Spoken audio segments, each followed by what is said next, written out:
Welcome to the 12 Days of Celtic Mythology, Day 4, Season 2. We're working our way through the fabulous Welsh story called How Cilwch Won Olwen. If you've just wandered into this series, you're very welcome. Grab a seat. So we had a good chat about this in the live class. We spent some time wondering how the court list would work for a live storyteller. I still lean toward my preservation idea. Another theory that gets mentioned is that at least some aspects of this story are meant to be satire or comedy, and so the long list is meant to be a bit ridiculous. Other people suggested that remembering it would be a great test of bardic skill. If a bard told this story in a king's court, all the other bards would be giving him like marks out of 10 for whether he remembered everything correctly. Or maybe the point of the court list is to big up Arthur's reputation, or perhaps to create unity by putting everybody's ancestors and regional heroes into the list. Someone mentioned the Round Table and the status associated with being a knight of Arthur. That actually belongs to a later tradition, and I would agree that the Norman storytellers, starting with Geoffrey of Monmouth, leveraged Arthur as a unifying figure. Of course, the first thing they did was move him south and bring lots of other northern heroes like Owain south with him. The Round Table comes later in Arthurian tradition. Cilwch might have a few Norman influences, but it appears to be a largely pre-Galvridian story. Pre-Galvridian just means before Geoffrey of Monmouth, who started off the Norman changes to Arthurian literature. So in the tradition of Cilwch and Olwen, I'm going to take us on a side quest today and talk about Gwyn ap Nudd. He's mentioned several times in our story and twice in the court list. So let's look at those passages first. If you're enjoying this series, why not take one of my online classes? There's almost always something on offer. Some classes have tiered pay what you can pricing, and there are usually a few scholarships available for the more expensive classes. To get notifications about classes and about scholarships when they're announced, you can go to my website and subscribe to my newsletter or follow me on my Patreon page. So the first mention is the one I showed you yesterday, the three Gwyns. A number of scholarly commentators think that all three of these refer to Gwyn ap Nudd. Gwyn, son of Nudd. We'll talk about who Nudd is in a moment. Gwyn, son of Nuivra. Nuivra means something like sky. Gwyn, son of sky. I know some neo-druids ascribe more esoteric meanings to this word based on something from Iolo Morgannwg. I'm not going to go into that, but I'll post a link to a video by Mhara Starling, who explains it very well. She talks about possible meanings of Gwyn and Nudd as well that I'm not going to have time for. That's in another of her videos, and I'll post a link to that one too. No one has a great answer for who Esni is or what it means, though. The nearest word I can think of in Welsh might be tesni or desni, which means something like destiny or a magical charm even. That sounds like a great idea, but I don't think that word was around in Welsh back when Cilwch and Olwen was composed. I think it's a more modern word, so it's probably a red herring. If this grouping of three refers to a triad, like the triads we were talking about yesterday, that triad is lost. The next time Gwyn ap Nudd is mentioned is toward the end of the court list, where there's a list of women. Whether these women are intended to be seen as warriors is doubtful, but they're famous and important in various ways. So we're going to look at some of them tomorrow. In a short passage about a maiden called Creiddelad, we get the first glimpse of a story of Gwyn and Gwythyr's annual fight. Creiddelad, daughter of Llyd Llaw Eraint, maiden of greatest majesty that there was in the 3 realms of Britain and their adjacent islands. And over her, Gwythyr, son of Graidol, and Gwyn, son of Nudd, fight each May Day forever until the day of judgment. We'll talk more about this annual fight. In the long list of things required to hunt the boar Turk Trith, Gwyn is mentioned again. This is Ysbyddaden speaking to Culhwch. Turk Trith will not be hunted until you get Gwyn, son of Nudd, in whom God put the fury of the demons of Anuvan, lest the world be destroyed. He cannot be spared from that. Then he goes on to say, though you may get that, there is no horse that would work for Gwyn in hunting Turk Trith, except the black one, horse of Moro or Vedog. He's obviously saying he needs Gwyn as a huntsman. So bear in mind that this is a bit after Ysbyddaden has told Culhwch that he will need to find Mabon ap Modron and his special horse. Mabon is presented as much more important horseman than Gwyn in this passage. The next mention of Gwyn, by far the most interesting, comes in a rather disjointed bit of the text, just after Mabon is found. A couple of things are kind of thrown into the text without anything to really link them. So this is what we're told. A little while before that, Creidhelad, daughter of Llyd Llaw Eraint, had gone with Gwythyr, son of Graidol. But before he had slept with her, Gwyn, son of Nudd, had come and taken her by force. Gwythyr, son of Graidol, gathered a host and came to fight with Gwyn, son of Nudd. And Gwyn prevailed and captured Graid, son of Eri, Glynai, son of Taran, and Gurgus Ledlum, and Divnarth, his son. And he captured Pen, son Nethog, and Nuithon, and Kalidir with his son. And he killed Nuithon and took out his heart and compelled Kalidir to eat his father's heart. And because of that, he went mad. Arthur heard that, and he came up to the north and summoned Gwyn, son of Nudd, to him, and set free the noblemen of his that were in his captivity, and made peace between Gwyn, son of Nudd, and Gwythyr, son of Graidol. This was the peace that was made.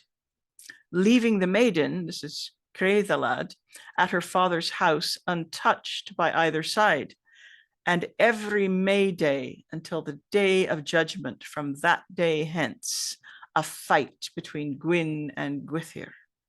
Whichever one of them was victorious on the day of judgment, let him take the maiden. Well, there's a lot to unpack there. Where do I start? So Creidhelad is the daughter of Llyd Llaw Eraint. That name means Llyd of the silver hand. He's a legendary king of Britain, and he's likely to relate to Nodens and the Irish Nuada, Nuada of the silver arm.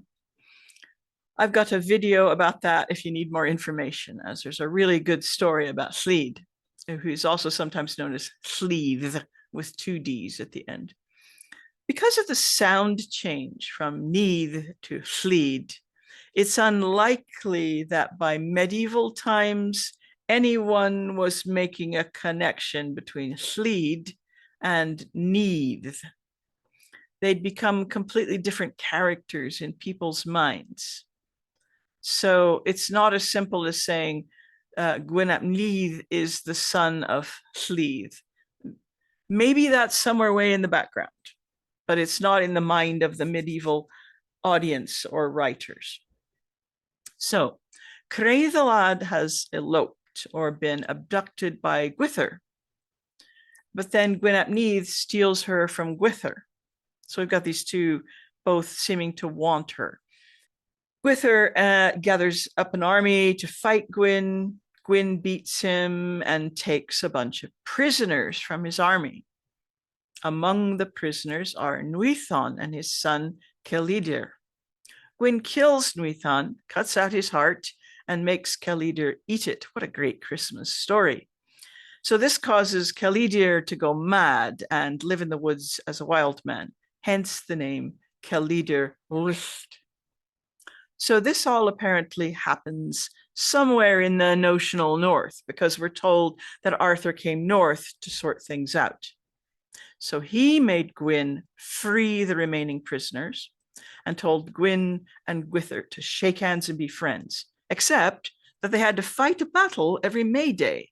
And whoever wins the last fight at Judgment Day can have Creu the lad. So until then, she stays with her father. As wise solutions to problems go, I'm not sure what I think of that. Now, we'll go wading into the weeds. Now, much has been made of this annual battle at May Day.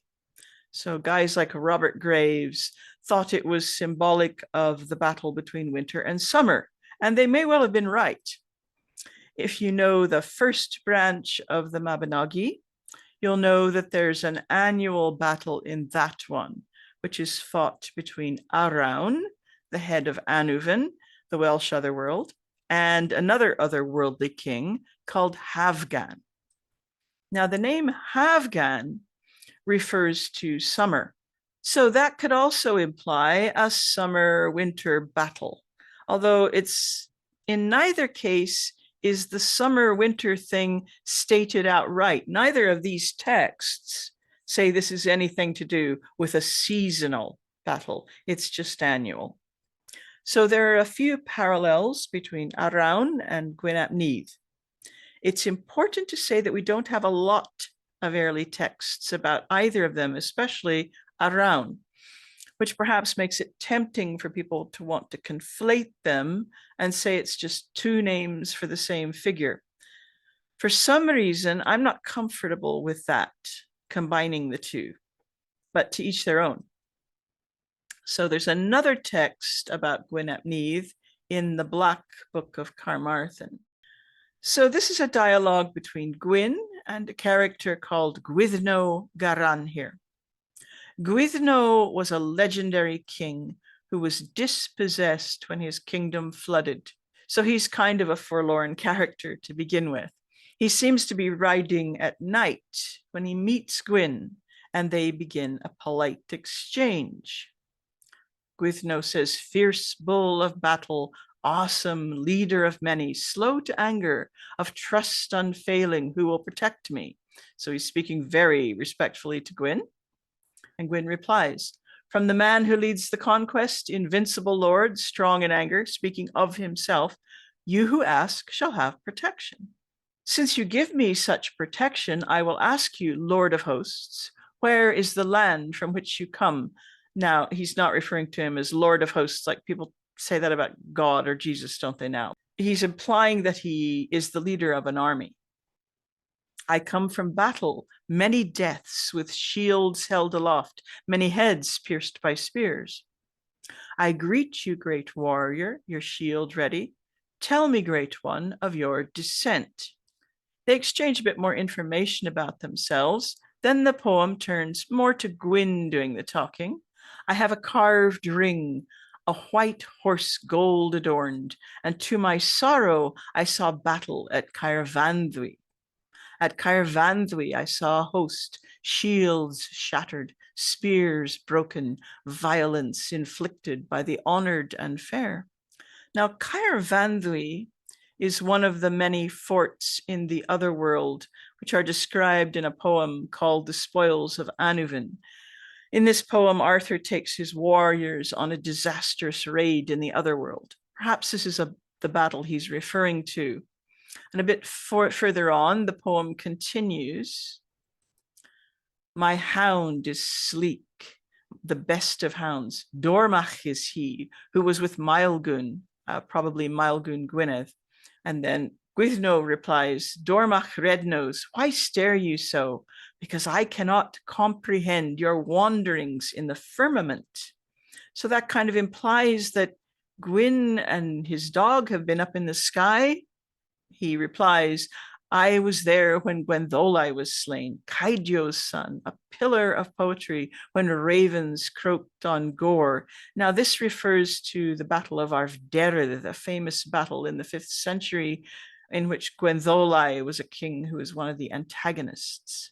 And I was there when Bran was slain, Yerwith's son of wide fame, when battle ravens croaked. Now that could refer to Ireland, but I think it probably refers there to the Irish Sea, which of course Bran's kingdom overlooked. And then finally, Gwyn says this: I was there when warriors of Britain were slain. From the east to the north, I live on. They are in the grave. I was there when the warriors of Britain were slain. From the east to the south, I live on. They are dead. So a lot of people have preconceived notions about this poem, partly based on more modern folklore. So when I say modern, I mean, like maybe sort of from the 16th, 17th century onward. Gwyn is often called a psychopomp, or guide for the dead, or gatherer of souls, for example. And you can certainly read this poem in that way. And yet I wonder whether we would if this was all we had to go on. Gwyn certainly doesn't seem to be taking any pleasure in all this death, if he's gathering them or guiding them. The main thing he emphasizes is that he's seen all this carnage and all these different battles, but he's still alive, presumably immortal, as you would expect from a deity or a member of some kind of fairy race. Is it possible? This is just my idea that kind of came to me while I've been working on this the last few days, that the reason for his immortality is actually the fate sworn on him by Arthur to fight every year until Judgment Day. And because he's such a good warrior, he gains kingship in Annuvin. So I don't know, that's just I'm just throwing that out there as something to think about. So I mentioned that Gwyn is often compared to Arawn, who's called the king or the head of Annuvin in the first branch. There's another famous story about Gwyn, which also portrays him as an otherworldly king. I'll just summarize it. So this story comes from the life of Saint Cawthon, one of these early British saints. He lived in the 7th century, but early saints accrued folklore and miracles and all sorts for many centuries after they were dead. So the earliest manuscripts containing this story are not very old. They're 16th century. Cawthon had been a soldier. I think that part's probably true. And then he became a churchman at Glastonbury. For a while, he lived as a hermit on Glastonbury Tor in a wee hut. So one day he was sitting in his hut and he heard two men talking outside. They were saying that Gwyn ap Nudd was the king of Annuvin. By this time, Annuvin's beginning to be thought of more as hell than a beautiful otherworld, of course. So Cawthon sticks his head out the door and told them to stop talking nonsense. There were only devils in Annuvin. So the men told Cawthon that it was him who should be quiet, or Gwyn would punish him for saying that. Sure enough, a bit later, there's a knock on the door of the little hut. It's a messenger from Gwyn ap Nudd saying, meet Gwyn at the top of the Tor tomorrow at noon. Well, Cawthon didn't keep the appointment. He stayed home. Same thing happened the next day. And a third day, the messenger came. And he wore a suit of clothes, half blue and half red. He told Cawthon that if he didn't come, he'd be sorry. Well, Cawthon was afraid, so he blessed some holy water and took it with him in a bottle and went with the messenger. They soon arrived at a beautiful castle with young squires riding on beautiful horses and everything all golden and sunny and wonderful. A gracious servant welcomed Cawthon and invited him in to eat with Gwyn. Gwyn was sitting on a golden throne and he invited Cawthon to sit at the table with him. But Cawthon said, I won't eat the leaves of the trees. Gwyn ignored this and asked him what he thought of the red and blue livery of his servants. Cawthon replied, it's good enough of its kind. What kind is that? Asked Gwyn. Well, red on one side to signify burning and blue on the other to signify freezing. Then Cawthon took his holy water and he threw it on everyone in the room, and everything vanished. The castle, the men, and Gwyn ap Nudd. It was all nothing but green mounds. So this is pretty typical stuff for these fantastic biographies of early Celtic saints. They're always overcoming magicians and druids and pagan gods, all in a day's work. So these texts about Gwyn ap Nudd are pretty much all we have. And there's some later mentions of him in poetry by Dafydd ap Gwilym. I'll put a link to that, but they're fairly brief references. You can see that he sees Gwyn as a kind of slightly spooky character. A little bit building on what we found in the poem we looked at, which is much earlier.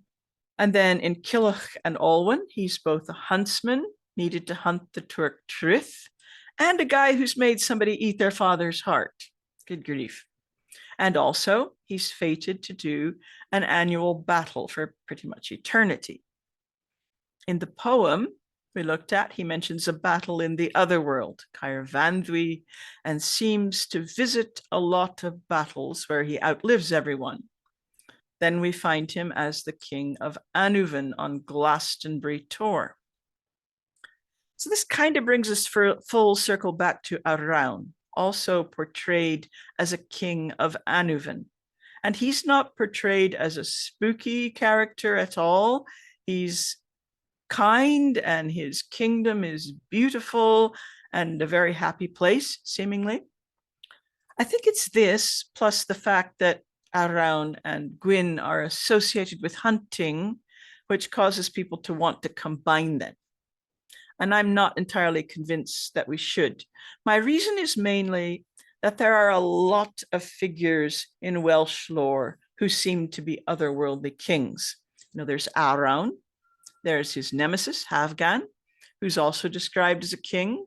There's Avallach, whose name means place of apples, who rules over another world, which gives rise ultimately to the name Avalon.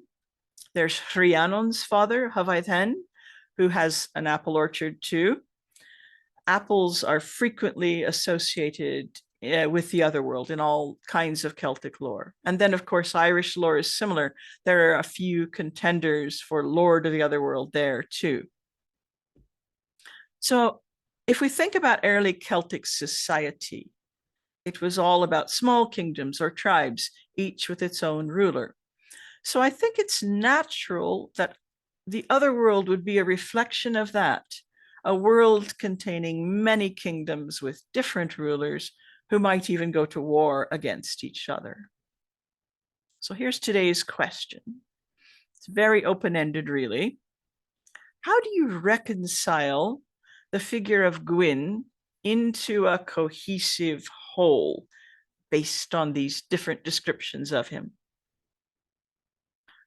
After taking these stories into account, how do you perceive Gwyn ap Nudd?